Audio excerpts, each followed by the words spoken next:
You were 9 months old when your mother first gave it to you. It's amazing, isn't it? To your small mind, it was big, shiny, brown circle, dark cloud, or maybe even a mud puddle. It's smooth like a wet pebble. It feels kind of sticky, like mashed bananas, but it's sweet. Is this what grown-ups call yummy weird? Yeah, it's what grown-ups call chocolate. It's made out of cocoa, which comes mostly from Africa.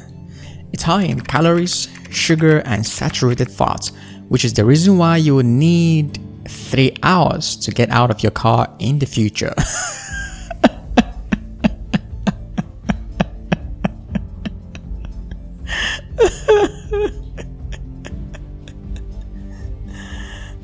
Okay, let's get serious for a second. Most kids and many adults like chocolate, which is why the industry makes as much as $254.10 billion per year, according to Statista.com. But there's a funny twist in this story. According to the Africa Development Bank, even though Africa produces 69.2% of the world's cocoa beans, the major ingredients of chocolate, the continent earns just 2%. Not 20. Look at it very well. Just 2% of the chocolate revenue. In this video, we will answer these questions. Why isn't Africa getting what it considers a fair share of the chocolate profit? Who is making all the money from Africa's cocoa? And how this unequal profit distribution could lead to the end of your favorite chocolate as you know it. Home to over 2 of the world's major cocoa producers, Africa has enormous potential and resources to process locally. But the continent faces the problem of imbalance. Producers complain that they receive only 2% of the $100 billion generated by the global chocolate industry. According to Ghana's small cocoa farmers, there is no future in cocoa farming anymore. The price is set too low for them to even make a living. The cocoa farmers are living in poverty, I am telling you. Everybody is running away from cocoa to do other crops. People are running away, giving their lands to people to do galamsey and whatnot.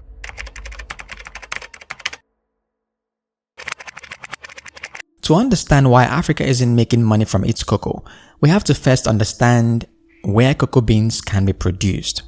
Imagine this is you. You want to grow a lot of cocoa beans which would be used to produce chocolate bars, cocoa powder, chocolate drinks, and other brownish shit. The first thing you would do is to identify a well-drained, fertile soil that is rich in organic matter. This has to be in a warm, predictable climate of between 22 to 30 degrees Celsius with high humidity and consistent rainfall for at least half of the year. Don't go to this place because it's polar bears that live there. Don't waste your time looking for possible farmland here because half of the year, only penguins can be happy. You might find a place that is consistently warm here or here, but if you don't want to take any risk, West Africa is your best bet. The weather here for most territories is consistently warm, rainfall for several months each year, and humidity is high. This is the reason why Cote d'Ivoire and Ghana produce as much as 57% of the world's cocoa, Nigeria number 4 and Sierra Leone number 8 according to this World Atlas publication. Now that we've established that warm climates is the primary reason why West Africa produces most cocoa, I'm sad to let you know that warm climate is also one of the reasons why these countries that produce a lot of cocoa don't make good money from it because their climate is not suitable for chocolate production. Chocolate by its nature is very sensitive to temperature. Any rise in temperature may cause the chocolate to melt. You see, the process of turning cocoa beans into chocolate goes through something similar to what mathematicians call bifurcation point. Let me explain with a simple analogy. Imagine that cocoa and chocolate are like yeast dough and bread. Your yeast dough needs a warm environment to activate the yeast and make the dough rise. But once you bake the bread, your bread needs the opposite, a cool environment to be sliced and eaten. In the same way, even though you need a warm climate to produce this, you need a cold climate to produce chocolate. Then you may want to ask, what would happen if you try to produce chocolate in a warm climate? Well, you'll run into several problems such as rapid melting, moisture absorption, loss of texture, additional technologies, and higher cost of production. Rapid melting means that chocolate has a low melting point, which means keeping chocolate cool enough for processing becomes difficult in a warm climate. As a result, you may end up with uneven tempering, texture problems, and a decrease in overall quality. Since warm air contains more moisture which chocolate readily absorbs, this moisture interferes with the tempering process, which can lead to what's known as sugar bloom, making your chocolate look like this or this instead of this. The chocolate processed in a warm climate may lose the desired texture and consistency. It may become soft, gooey, or grainy, making it challenging to mold or shape as desired. With a few more problems to deal with, you need additional technologies, a higher cost of energy, and additional technical expertise to manage chocolate factories in a warm climate. Well, it's very hard to make chocolate in Ghana. Now let's say you're willing to go through all the difficulties to process chocolate in West Africa.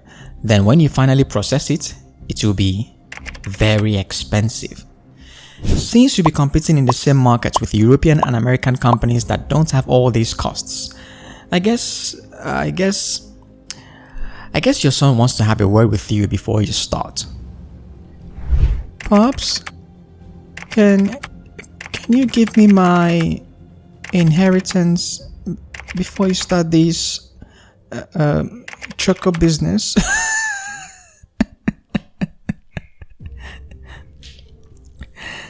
Other than a warm climate, there are two more reasons why Africa doesn't make money from chocolate, but we'll have to discuss that later in the video.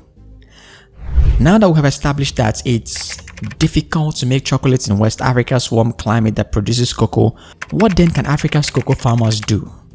Well, sell your cocoa beans, unfortunately at a cheap price, to European and North American chocolate companies such as Mars, Wrigley Confectionery, Ferrero Group, Mondelez International, Hershey, and Nestle, who then turn these beans into billions of dollars through chocolate bars, drinks, and powder. For example, according to the reports by the International Trade Center (ITC), in 2021, Nigeria produced 208 metric tons of cocoa beans and generated just $628 million. In the same year, however, even though Germany isn't a cocoa producing country, German chocolate companies made $57.3 billion from chocolates and other cocoa products. If you're this guy, you might say, "Oh, this is so unfair," thinking about all the pains you've been through to produce cocoa beans. Cocoa farming is very hard work, and it's involving a lot of expensive labor costs, farm maintenance, buying chemicals. There are a lot of things that go into it. So the price they are giving now, that's 660 to us. We just it's just small. We want more than that. To make this video a little fun, we have to introduce another character who will, for the rest of the video, be in conflict with this guy. His name is Arnold. Oh, he's a white guy? No, I don't want this video to start a race war. Give me a black man. Arnold is the CEO of one of the top chocolate making companies. He thinks the big chocolate companies who make all the money from cocoa beans have no reason to feel guilty because they are the ones who add value to the beans. According to Arnold, like every other raw material, cocoa beans are kind of useless. Let's say you're homeless, sleeping on the street. One day, the government gives you $1 million and asks you to leave the streets within 12 hours because there will be acidic rain that can kill you. In the town where you live, there are only two options: this house or this foundation. All you have to pay for this foundation is just $1,000, but this house will cost you $1 million. What are you going to do? Even though this house looks like a giraffe that's fasting and doesn't worth anything close to its price, since it will keep you alive, I guess you pay for it. Cocoa beans are like the foundation in my analogy. Yes, you may argue that foundation is the most important part of a house, but of what use is a foundation all by itself? Can it shelter you? Since shelter is the value a customer is paying for in a house, According to Arnold, whoever gives the consumer the shelter deserves all the profits because consumers pay for value, not the materials that produce that value. Another way to see this conflict from Arnold's perspective is to take one chocolate company as an example. Let's say Nestle. This is one of the world's most successful chocolate producers, and I want to say that such a company is making too much money from those finished products while the farmers who planted cocoa are poor. But think about this. Founded in 1866 by Henry Nestle, Nestle is a 158-year-old company. What do you think this company has been doing these 1.5 centuries? First, research and development. According to its website, Nestle has 4,100 employees working in research and development and investing over 1.7 billion Swiss francs, which is like $1.8 billion every year in research and development. Spending billions of dollars each year on research and development means that, at this point, Nestle isn't just selling cocoa seed and sugar.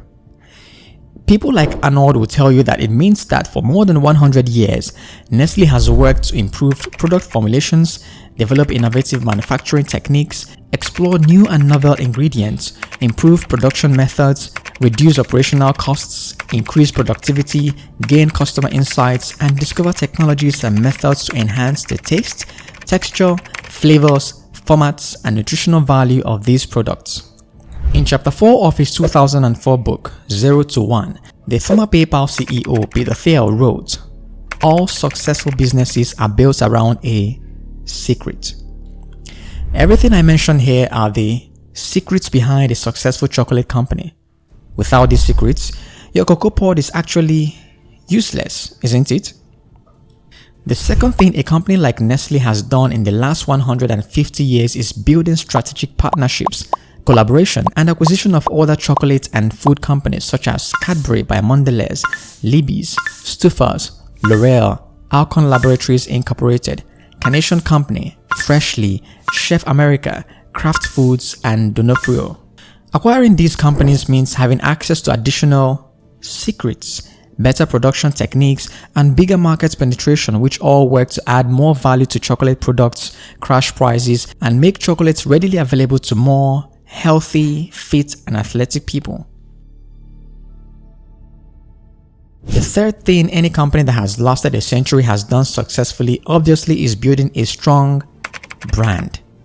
In his 2005 book, Brand Sense: Sensory Secrets Behind the Stuff We Buy, Martin Lindstrom wrote, "We buy products not only because of what they do, but also because of what they mean." Even though the guy who had options between an almost free foundation and a giraffe house chose the house because he needed the house urgently in this analogy, that's because that guy was afraid of the acidic rain. In our day-to-day life, when no lion is running after us, we choose to buy things not necessarily because of what they do for us, but because of how they make us feel. And if you think 100 years of a consistent advertisement from a chocolate producing company can't make their target audience feel special, then you have to remember this company that sells sugar and water. The point I'm making is this.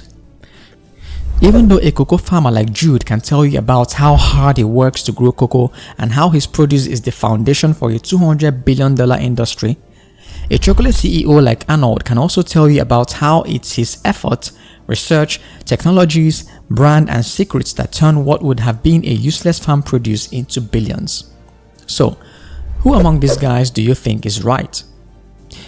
Usually in the game of life, if you invite these two men for a meeting and you ask them, which of you think is contributing more to the process of getting chocolate into the hands of consumers, both of them will claim to be contributing more than the other party. This is because of what social psychologist Anthony Greenwald called egocentric bias, which means all of us tend to think our contribution is the most important even when evidence suggests we are dumbass.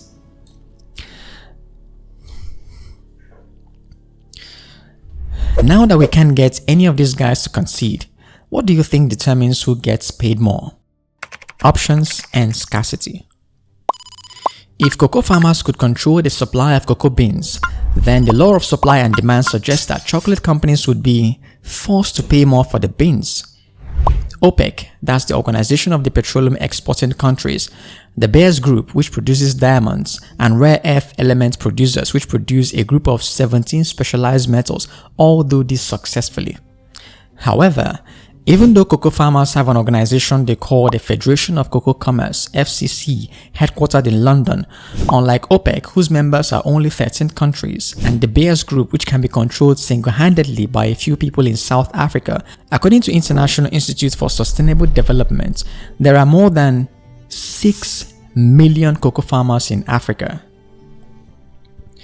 Trying to get 6 million farmers who are scattered across many countries to agree on a price or control supply is as difficult as trying to get Billy Graham, Richard Dawkins, and Osama bin Laden to agree on what God is. God is Jesus. God is nothing. God is 9/11. Even when the governments of these cocoa producing countries try to form alliances that control cocoa price, many cocoa buyers still got farmers who were desperate for quick money to sell below the controlled price. I'm angry because we work hard, but even when the government sets a price for cacao, buyers on the ground don't respect it. Because it's difficult for farmers to control the supply of cocoa beans, it's also difficult for them to control the price.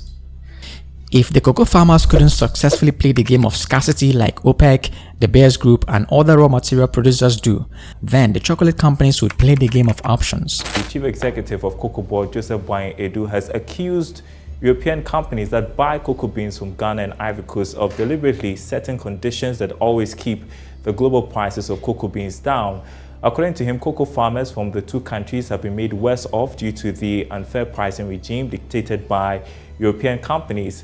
Speaking to some European companies that purchase cocoa beans from Ghana. For example, let's say farmers in Nigeria are determined to control their price, or certain farmers raise their price, then this Machiavellian CEO would simply source cocoa from other countries or other farmers who are desperate to sell.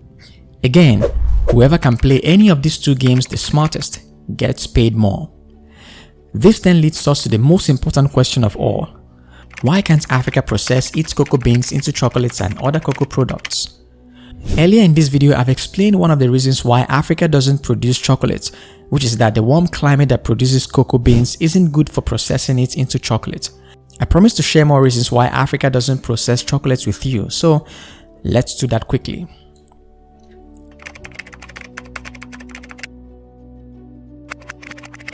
I started this video with a story of how you fell in love with chocolate. You and I know that it's not because of cocoa beans that you were this excited, because cocoa beans themselves are bitter.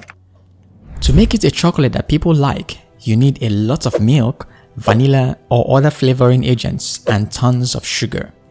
Unfortunately, none of these is abundantly available in Africa, so if you want to make chocolate in Africa, you will have to import many other raw materials like sugar, milk, etc. Anybody producing chocolate in Ghana is definitely importing large volumes of milk from either Europe or other continents. Let's say you import those additional raw materials. Then it means now you have a higher cost of production, which means a higher chocolate price. I already told you what that means in the market.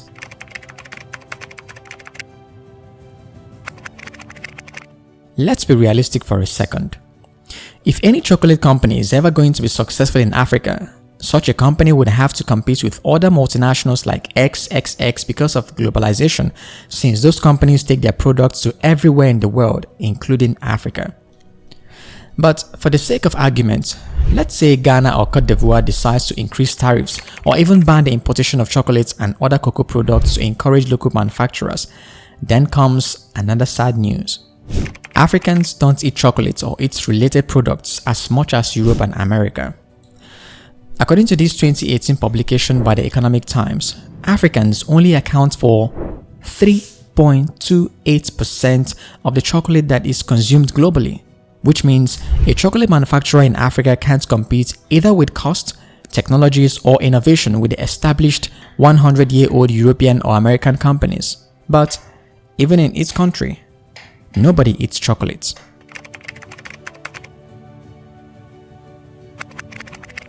Even though this video is about the African cocoa farmers and the chocolate companies, everything we've discussed is a common experience of the raw material producers versus companies that add value to the raw materials. Mali's economy could have raked in some $1.6 billion in 2018. Now, that's if authorities had industrial processing units to add value to cotton. The West African nation is Africa's top cotton producer, but lack of investment in the sector means local farmers are shortchanged. Mali had a record 700,000 tons of cotton crop harvest during its last season. Thus, the Association of African Cotton Growers is making a passionate appeal to leaders to boost processing of the crop. Farmers say they are not being fairly compensated. They are worried about their future. Coffee is being sold at a lower price than maize. If a farmer is given the right price, then he's going to grow cotton.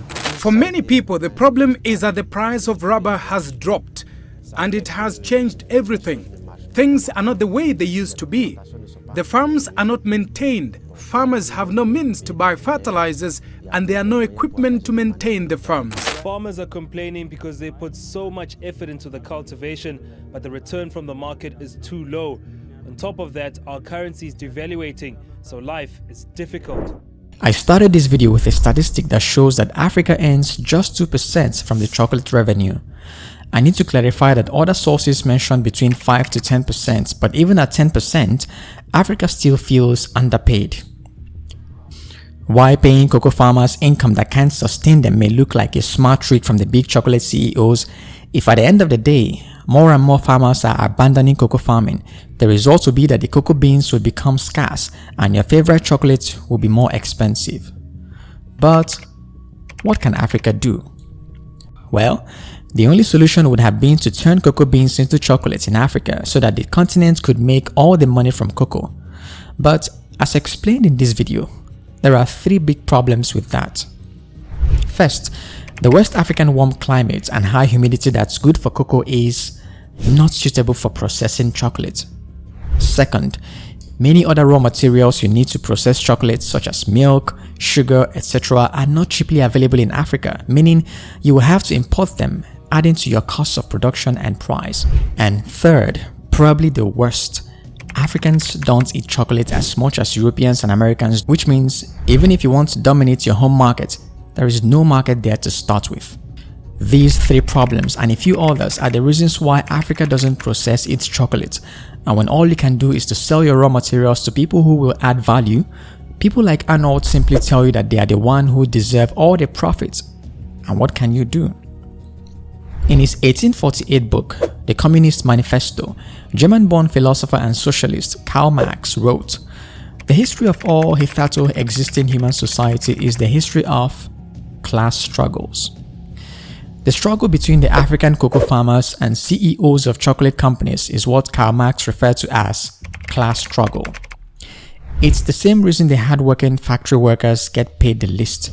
It's the same reason company executives earn millions of dollars in stock options, while the average Joe in the same company gets paid a slave wage. The only solution is for Africa to become innovative and figure out how to add value to its raw materials. Thankfully, many young Africans are already attempting that for chocolate. Ghana and Cote d'Ivoire, as at the time of making this video, are processing 10 to 30% of their cocoa beans locally. It won't be easy, but if young Africans keep trying, maybe they will figure out how to profitably add value to cocoa right in Africa.